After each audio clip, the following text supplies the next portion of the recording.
La puerta sur de Atacama es la entrada a un mundo de aridez y soledades, no solo por las ausencias culturales y su paisaje ocre, que pinta el transcurrir del día sobre los pliegues de sus páramos, siguiendo el itinerario del sol. Quienes lo habitaron en tiempos prehispánicos lo hacían en movilidad permanente, en un nomadismo adaptativo y rotatorio. El desierto era un permanente deambular, un transcurrir sin domesticar, cruzarlo sin enfrentarlo, pasos de entrada y salida por senderos entre cordillera y mar sin una presencia quieta.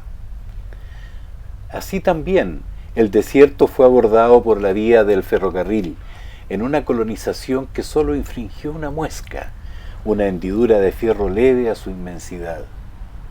Una paralela que se sostiene apenas ante el afán de la arena y el viento por borrarla de la estepa más seca del planeta. En 1851, Atacama fue la cuna del ferrocarril en Chile. Hoy, 170 años después, este ferrocarril privado que transporta mineral de hierro desde la mina Los Colorados al muelle mecanizado de Huacolda en Huasco es el único ferrocarril que opera en esta extensa región. Acometer la línea férrea fue un acto de audacia, de entrometido arrojo en la oquedad feroz de esos luminosos cielos y en la áspera corteza yerma. En el siglo XIX, el ferrocarril en Atacama fue para Chile un desafío de voluntarismo ante el progreso en un acto desesperado por forjar una nación en la geografía más dispar que se puede colonizar.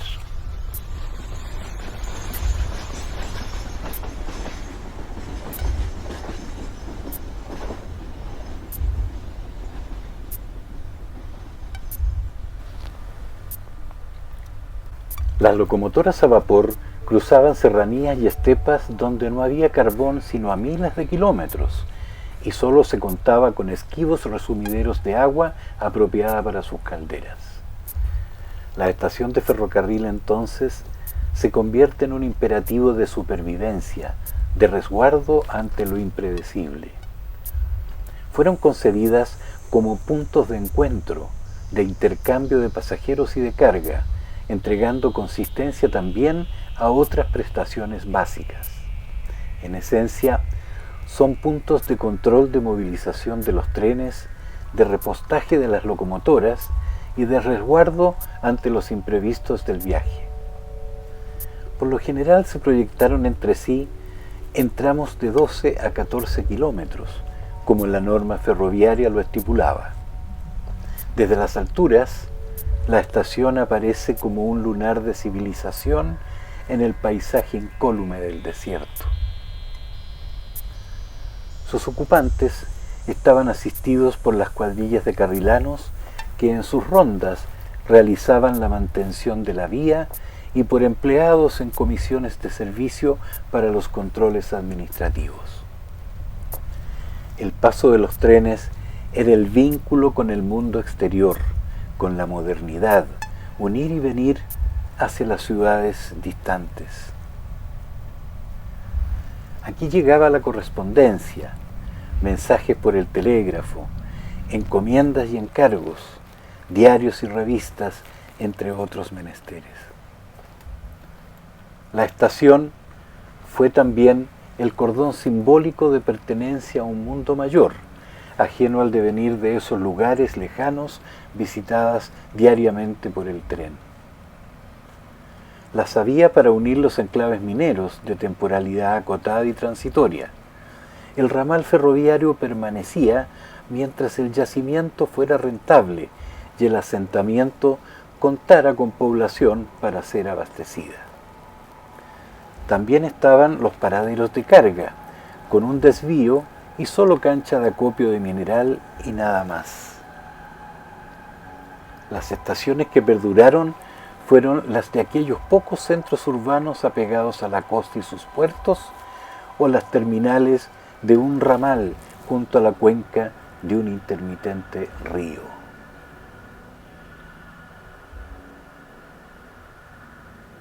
Las estaciones de la Red Norte, como esfuerzo constructivo desde el Estado, tuvieron la finalidad implícita de dotar de un sector cívico a los precarios asentamientos y campamentos para conformar su trama urbana. Al construir la vía férrea, los exploradores e ingenieros emplazaban los recintos ferroviarios de acuerdo a regulaciones generales de control de tráfico y topografía del lugar. Ferrocarriles del Estado desarrolló planos de diseño y especificaciones estandarizadas para la construcción de las estaciones de la Red Norte. Siendo su rol primordial movilizar los trenes, la estación era también la casa familiar, y no era fácil diferenciar en la práctica las dos funciones otorgadas a la edificación. Las pequeñas estaciones son refugios ante lo impenetrable, espacio doméstico en la inmensidad, un pequeño oasis, a veces precario y diminuto, en los confines desmesurados del desierto de Atacama.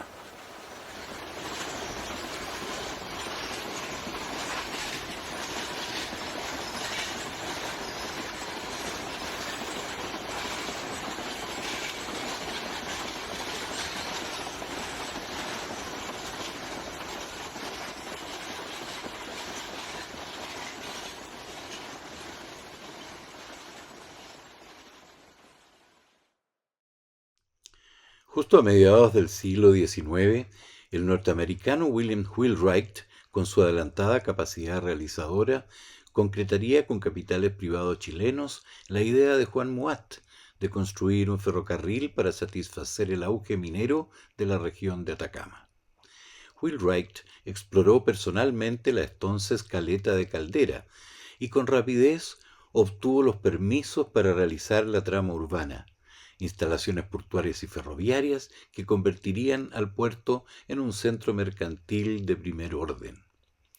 En 1849, Caldera es declarada Puerto Mayor por Ley General de la República y el tendido de los rieles se inicia desde allí el 9 de noviembre de 1850. 7 meses después, la locomotora Copiapó es desembarcada en el puerto de Caldera desde la fragata Switzerland. El 4 de julio de 1851 se inauguran los trabajos del primer tramo hasta Monte Amargo. Hoy, el histórico lugar no presenta huella de memoria alguna. Los rieles llegan en septiembre a Piedra Colgada, en noviembre a Toledo, y finalmente, el 25 de diciembre de 1851, corrió el primer tren chileno entre Caldera y Copiapó. La entrada del ferrocarril estuvo asociada a la producción cuprífera, representando más del 70% del mineral transportado al puerto de Caldera. La locomotora Copiapó fue construida en Filadelfia, Estados Unidos, por la Norris Brothers, en un encargo que incluía al menos otra máquina similar. Esta segunda locomotora, con el nombre de Chañarcillo, tendría una similar operación que la Copiapó, aunque su destino sería diferente. De ella no se conservó ningún rastro de su presencia en la zona. Hoy, la Copiapó es exhibida junto a 4 pequeños coches en las dependencias de la Universidad de Atacama. Se trata de la locomotora más antigua de Sudamérica que aún se conserva, y su estado general es bastante bueno. Motivados por el éxito de la operación comercial y los costos convenientes en la construcción de la vía, la Compañía del Ferrocarril de Copiapó extiende sus ramales hacia el interior del valle, a Pabellón, San Antonio y el pueblo minero de Puquios.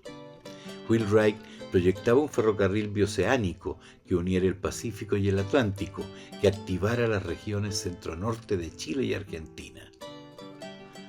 Esta mirada con horizonte visionario no encontraría eco en los intereses más inmediatistas de los empresarios mineros.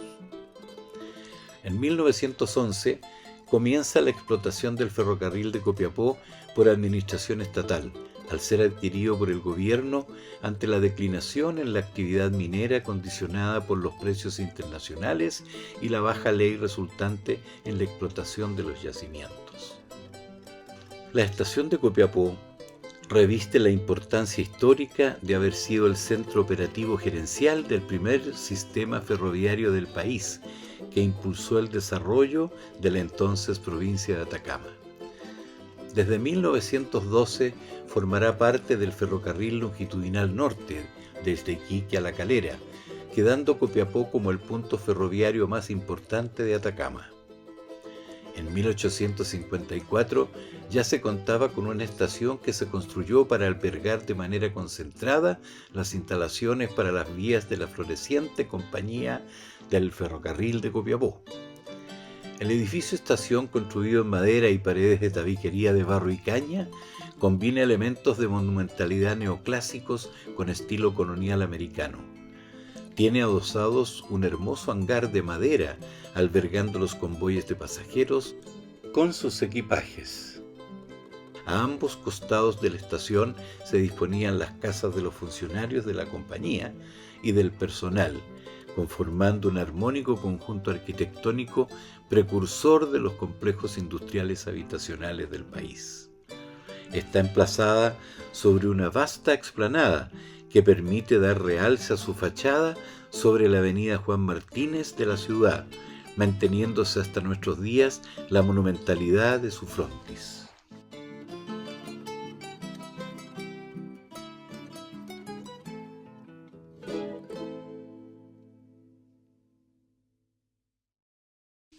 La estación de Caldera, junto a la estación de Copiapó, son las edificaciones de estaciones ferroviarias más antiguas de Sudamérica y fueron diseñadas en grandes dimensiones para recibir y resguardar en su anterior a un tren completo. Combinando cañas de Guayaquil con barro y con una techumbre similar a la de los barcos de la época, fue levantada al mismo tiempo que se realizaba la construcción del puerto en 1850. Actualmente, el amplio edificio estación se encuentra restaurado, habiendo recuperado sus muros, fachada, techumbre y trama de cerchas de madera del interior en un destacado trabajo de recuperación patrimonial, en ausencia de lo ferroviario. No ha tenido igual tratamiento el entorno inmediato de la estación, que no enaltecen el edificio centenario, menospreciándose su monumentalidad patrimonial y el carácter ferroviario del recinto. En el frontis, sobre calle de tierra, se encuentra emplazada una estatua de Wheelwright, sin mayores indicaciones sobre su relevancia. Es una restauración hecha con bastante solidez y en términos de la calidad del tratamiento de las murallas, de las maderas, de los portones. Está bien hecho. Lo que falta justamente es entender que un bien cultural no es solamente el bien, sino que es también su entorno, su contexto, su museística, porque esto es una pieza de museo. Esta es la estación más antigua de Sudamérica, de 1850 se empezó a construir. Y estaba terminada ya para 1852, era una estación tal como la vemos ahora, estaba en 1852 en términos estructurales. Y lógicamente que merece mayor consideración y mayor respeto.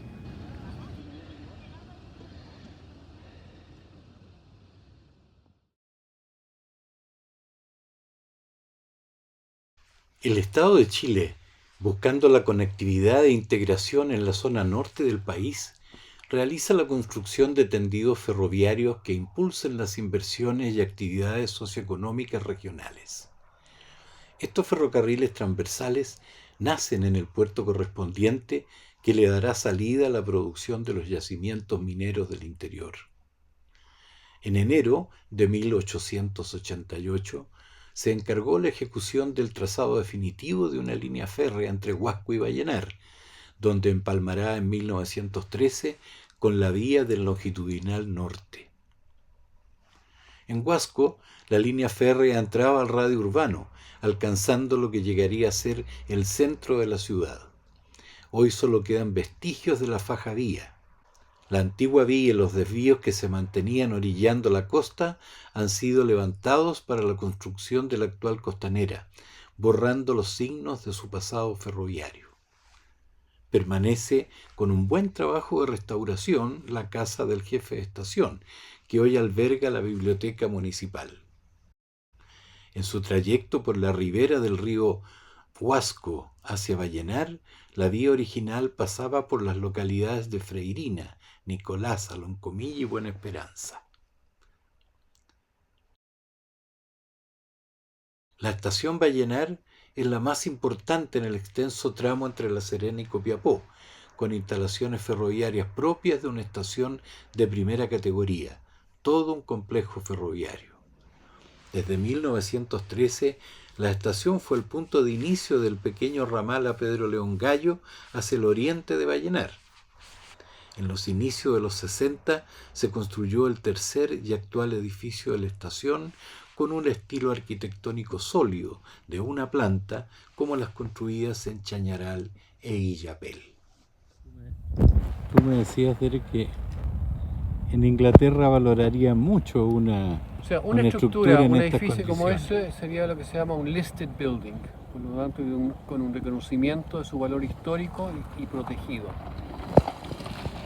digno de ser preservado.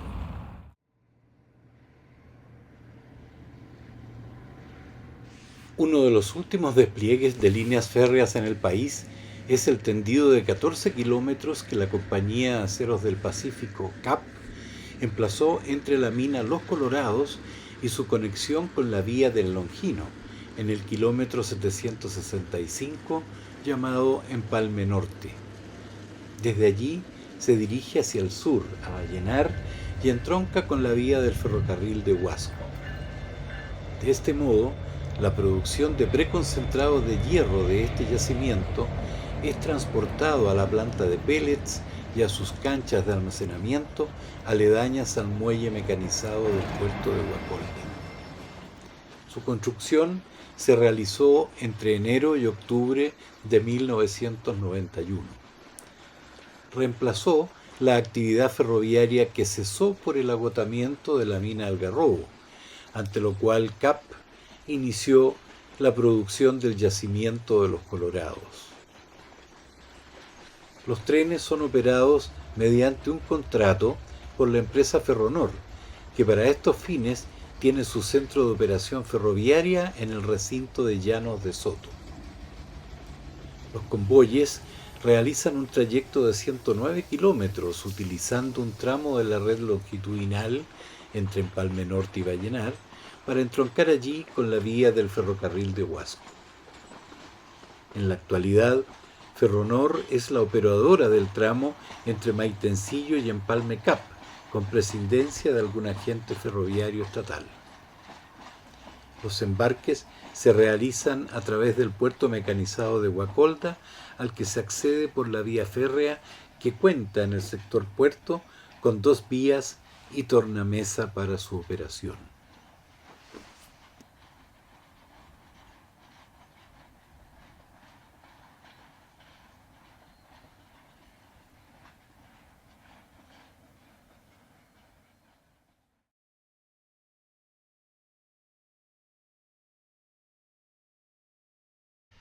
Este ferrocarril, que se extendió desde lo que fue el puerto de Carrizal, consistió en un complejo ferroviario con un tendido central y ramales a los yacimientos mineros del interior, para dar salida a su producción y servir a la aislada población local. Su emplazamiento siguió el patrón transversal de los primeros ferrocarriles del norte del país, de oeste a este, brindando conexión portuaria a los yacimientos y así facilitar las funciones de una economía extractiva. En un primer momento, partiendo del puerto de Carrizal Bajo, se construyó el tendido hasta Canto del Agua y luego se extendió hasta Carrizal Alto. La línea central se extendía al oriente hasta la estación de Yerbabuena. Contaba el sistema ferroviario con los ramales a Carrizal Alto, a Merceditas y a Manganeso. Las precarias condiciones de funcionamiento, junto a las discontinuidades en su operación, se sucedieron de manera intermitente. Una de las razones de su mantención fueron el servicio casi simbólico que prestaba a la escasa población del trazado y de Carrizal Bajo, que había devenido en solo una caleta de pescadores artesanales. Este ferrocarril es definitivamente cerrado luego de décadas de agonía en 1961.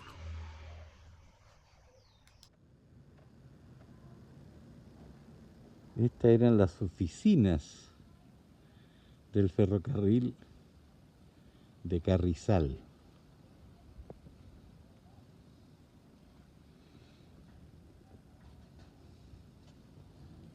En un proceso ya acelerado de deterioro. Tú me decías que el principal negocio de este ferrocarril al final de su existencia fue el agua. Eso fue lo que lo salvó de haber terminado todo en chatarra, porque el Estado, cuando lo adquiere finalmente y lo administra, se da cuenta que necesita mantener vivos los asentamientos humanos mineros que estaban en torno al ferrocarril e incluso aquí mismo en Carrizal Bajo. Y por lo tanto, el principal negocio o entrada que tenía el ferrocarril, si uno ve la contabilidad de los años 30, incluso 40, era entrada por agua. Por la venta del agua, del agua, más que por el transporte de personas y de carga, ¿no? Sí.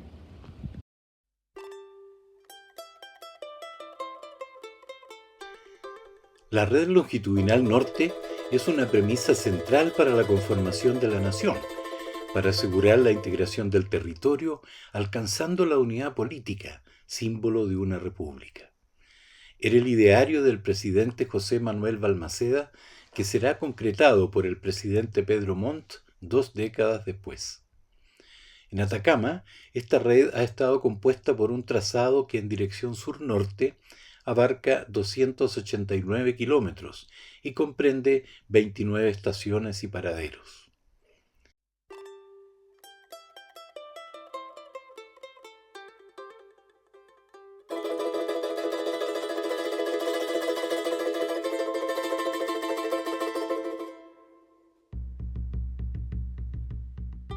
Es una zona eminentemente minera, adentrándose en el desierto y caracterizada por la baja densidad de población en territorios aledaños a la vía férrea. La integración ferroviaria de las provincias de Coquimbo y Atacama eran un objetivo en sí mismo, para poder llegar con los rieles a los ricos territorios de las zonas salitreras de Antofagasta y Tarapacá. Los estudios fueron realizados por un sindicato belga y otro alemán, que exploraron el terreno entre Cabildo y Copiapó para proponer el emplazamiento de la vía férrea. En específico, la construcción abarcaba entre Cabildo y Toledo. Su construcción se seccionó por tramos. Serena-Vallenar, 214 kilómetros.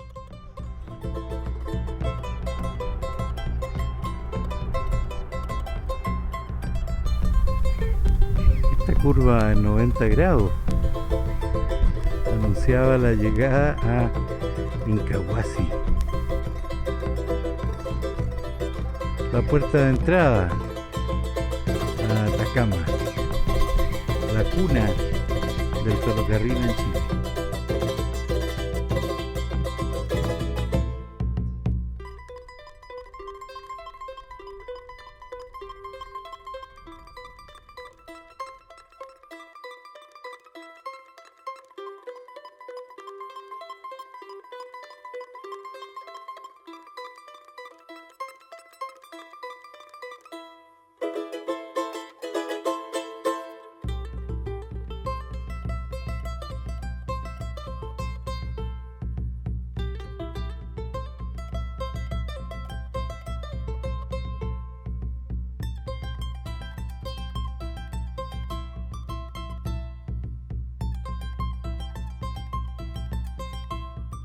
Vallenar a Toledo, 168 kilómetros.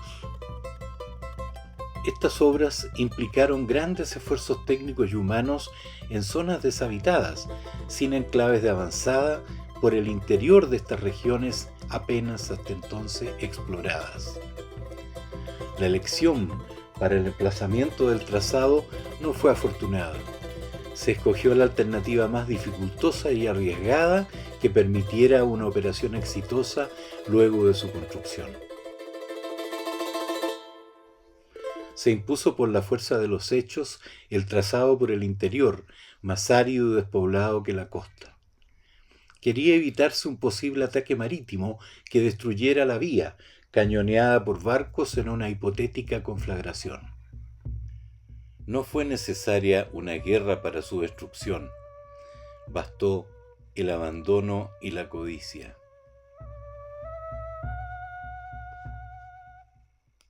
Oye, muchas gracias por traernos acá al puente. Sí, no hay problema. Hemos tenido un guía de lujo para llegar al así es. puente, porque no era fácil, porque No, no hay no ninguna era- pasada de No era nada de camino, pues. fácil. Y en este estado quedó el puente después de los aluviones que nos relató don Oscar. Pero resistió. Toledo-Chulo, 36 kilómetros del ferrocarril Caldera-Copiapó que fue necesario retrochar. La forma de transportarse desde el centro del país a esas alejadas regiones era en barco, lo cual implicaba varios traslados anexos, por lo cual el viaje marítimo pasó a ser desplazado por el tren. Para la localización de las estaciones intermedias se tuvo en cuenta aspectos técnicos de la disponibilidad de agua. La disponibilidad y acceso a las aguadas eran condiciones difíciles de completar, complejizando aún más la operación de los trenes en un territorio de por sí adverso y aislado. Estas adversidades vinieron a suavizarse mucho más tarde, cuando en 1945 se adquirieron locomotoras diésel tipo 400 General Electric desde Estados Unidos. Chulo, Inca de Oro, 88 kilómetros.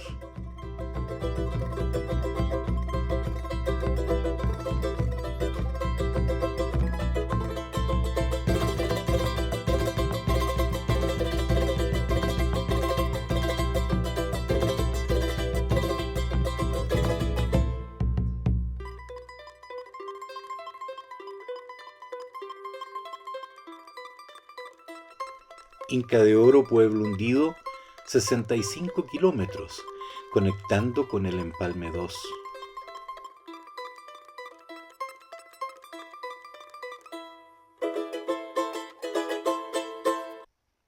En 1916, el Longino contaba con una formación de coches de primera clase, comedor y dormitorio, un verdadero hotel rodante con servicio personalizado para sus pasajeros, conformado mayormente por hombres de negocio ligados a la minería. En 1931, el Longino tenía un servicio semanal directo desde Calera a Iquique, demorando cerca de 3 días la travesía.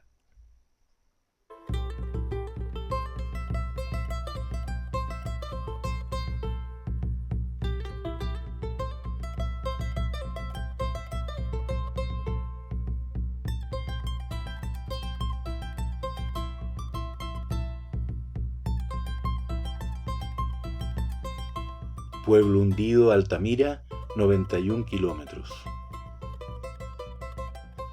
Desde Pueblo Hundido hacia el norte se penetra directamente al desierto de Atacama, el más árido del mundo. Allí no se cuenta con población asentada y recursos logísticos de apoyo para la construcción de obras ingenieriles. En la primera década del siglo XX, esta situación implicaba además una desconexión total con el resto del país. El presidente Pedro Montt fue el realizador que culmina lo concebido por Balmaceda. Paradojalmente, ninguno de los dos presidentes lograron ver terminada su obra, falleciendo ambos antes de culminar sus respectivos mandatos. La inauguración de los rieles se realizó en Yerbas Buenas, hoy Incahuasi, el domingo 23 de noviembre de 1913. Este enclave ferroviario tuvo una importancia inusitada al realizarse en su desolado patio ferroviario esta inauguración, uniéndose los rieles provenientes en ambas direcciones. Se procedió a clavar el último clavo de enrieladura, con la presencia del presidente Ramón Barros Luco.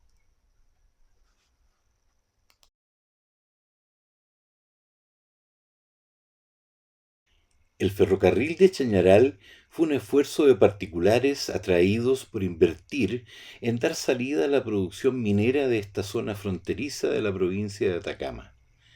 Los incipientes muelles de Chañaral permitirán también la llegada de los avances tecnológicos para mecanizar las faenas mineras. La rentabilidad de este ferrocarril dependía de la carga cuprífera transportada. Deja de funcionar regularmente en 1883 y la compañía decide 4 años después sacarlo a la venta con todos sus bienes. Enterado de esta transacción, la ciudadanía activa del pueblo de Chañaral realiza las gestiones para detener la venta y solicitar su adquisición por el fisco. Un año después, queda incorporado a Ferrocarriles del Estado.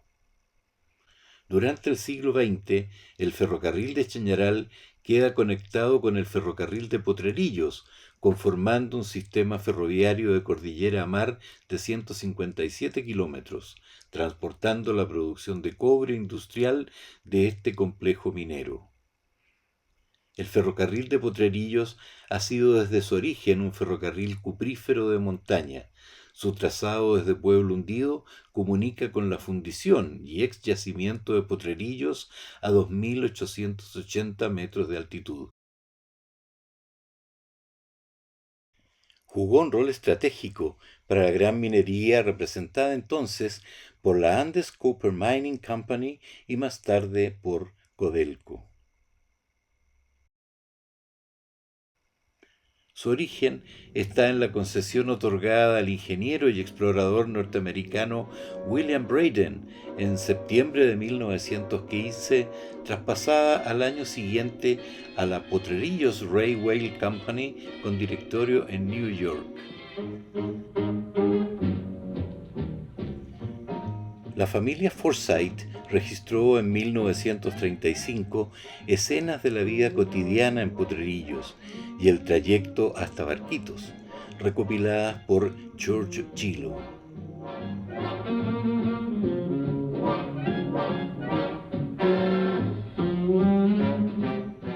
En los inicios del ferrocarril, las construcciones en sus estaciones fueron muy reducidas.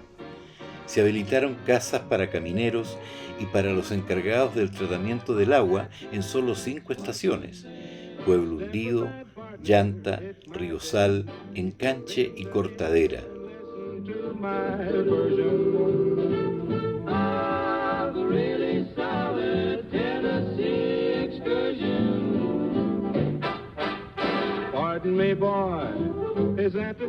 La línea fue construida con rieles y ferretería traídas especialmente desde Estados Unidos, y los durmientes provinieron de los bosques del sur de nuestro país.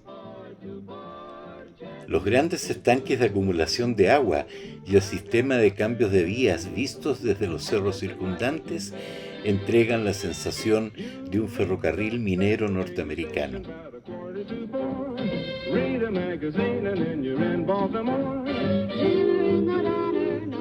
Antes que se construyera este ferrocarril, el material y provisiones para Potrerillos era llevado hasta Pueblo Hundido por los trenes del Estado. Allí se cargaba en carretas tiradas por 6 mulas hasta el mineral. Cada carreta portaba alrededor de 3 toneladas y requería 5 días para el viaje ida y vuelta.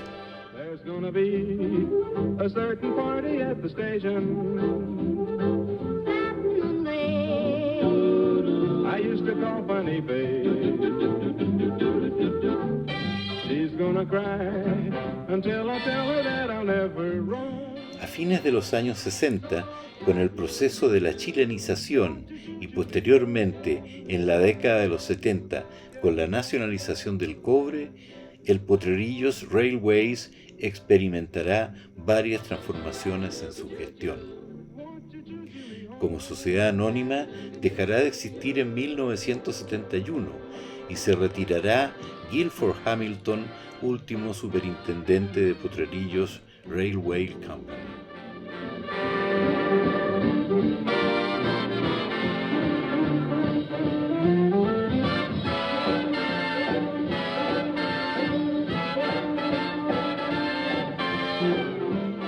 El ferrocarril siguió transportando mineral de cobre, aprovisionamientos, carga menor, petróleo y ácido sulfúrico.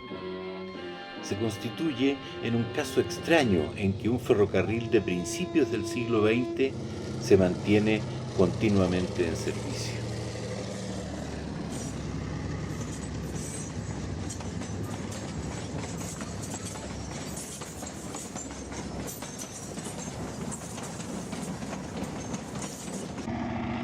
Este sistema ferroviario sobrevivió a diversos eventos naturales adversos, como terremotos, tsunamis, crecidas del río Salado, transformaciones políticas y decisiones gerenciales en contextos muy visibles.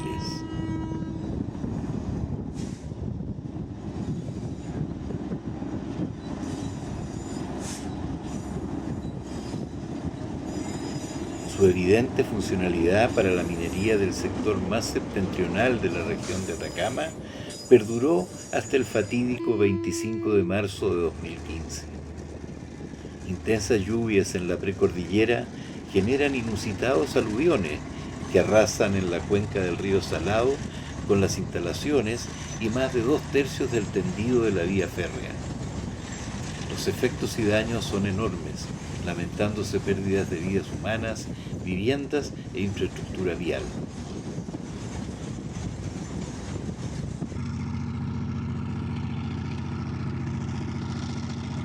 Poco antes de los aluviones de 2015, los amigos del canal Metrotren HD registraron las que serían las últimas operaciones del ferrocarril de Potrerillos.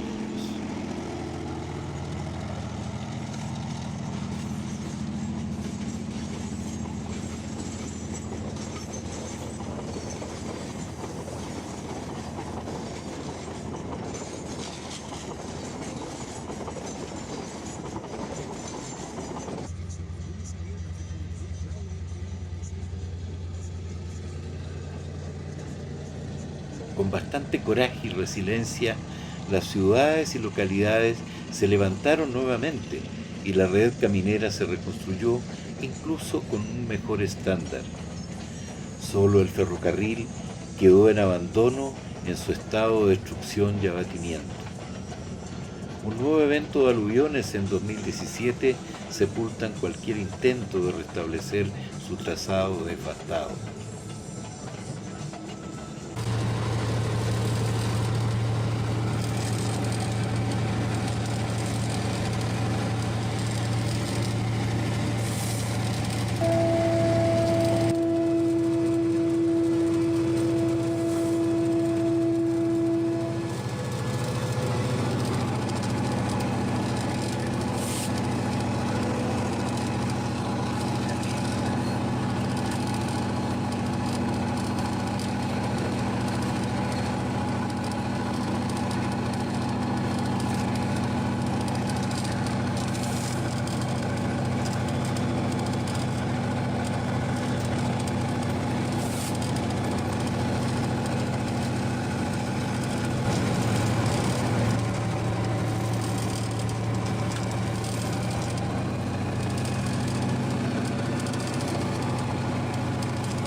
El cambio de marcha causado por el motor de la locomotora nos revela que aquí en Montandón, a 2.350 metros de altura, comienza la trepada final hasta Potrerillos, a 2.880 metros, debiendo enfrentar en el trayecto una docena de túneles en tan solo 9 kilómetros.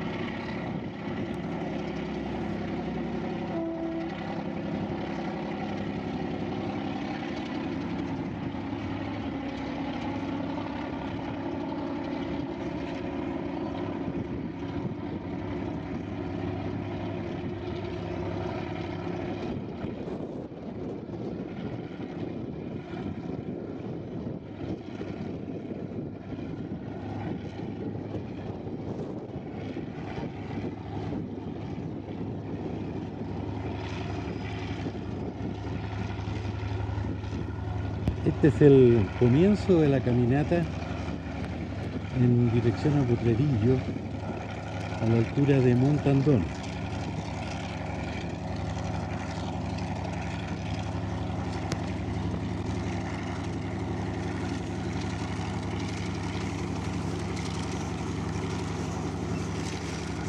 Quisiera Mira. destacar por qué se llama Montandón. En realidad no se llamaba Montandón, pero hubo un ingeniero norteamericano, ¿no? El señor Montandón, que era un hacedor de vías, que trabajó haciendo ferrocarriles en Chile, en Perú, y él murió como ingeniero haciendo esta vía, trabajando aquí, con su grupo con su cuadrilla, murió acá en la construcción del ferrocarril. ¿En un accidente?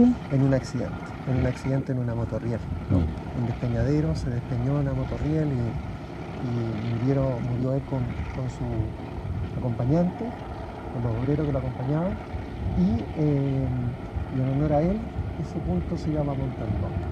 Y en el pueblo hundido, en Diego de Almagro, hay una calle frente a la estación que se llama Montandón también, que era muy bien. Es cuando quedamos al frente del pueblo hundido de la estación.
Un sentimiento de desolación nos invade.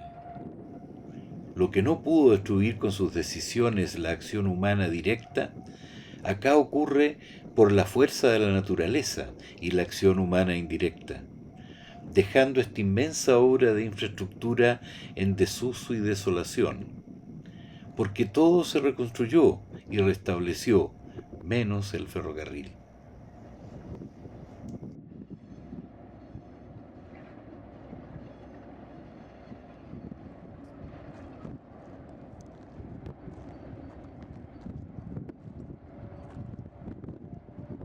Cuando fui para la pampa llevaba mi corazón contento como un chirigüe, pero allá se me murió.